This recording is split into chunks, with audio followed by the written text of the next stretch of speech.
You've probably already seen the viral Fast and Furious AI edits where Han is leaning against a car picking up Sean, but the car is completely different. Sometimes even the person is replaced. In this video, I'll show you how it's exactly done so you can do the same. So the first thing you're gonna need is a still image of Han leaning against the car. That image will be the base for everything we're about to do.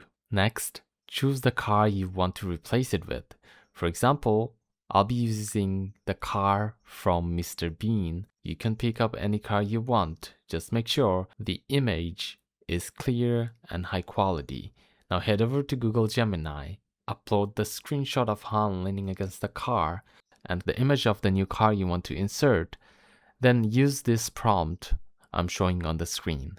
I'll also put the prompt in the description box below so you can copy and paste it. If you also want to replace the person, not just the car, simply upload the image of the new person as well and adjust the prompt to include that change.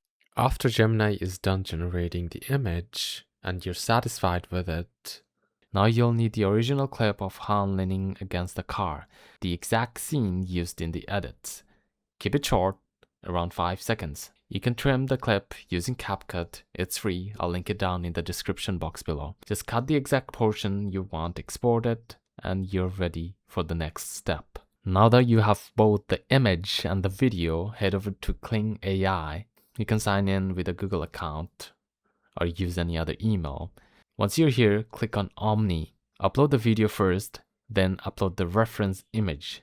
If you're only replacing the car, type this prompt in the prompt box. But if you're replacing both the car and the person, then use this prompt that you're seeing on the screen. Also make sure to tag the video and the image by using the symbol @. After that, just click on generate and it's gonna generate the video for you. If you wanna recreate this with other clips, just repeat the same process. Now to stitch everything together, open CapCut, import your original clip and the AI edited version, line them up properly, add your cuts, and you're done. That's it. If this video helped, make sure to give it a like, and I'll see you on my next one. Bye bye.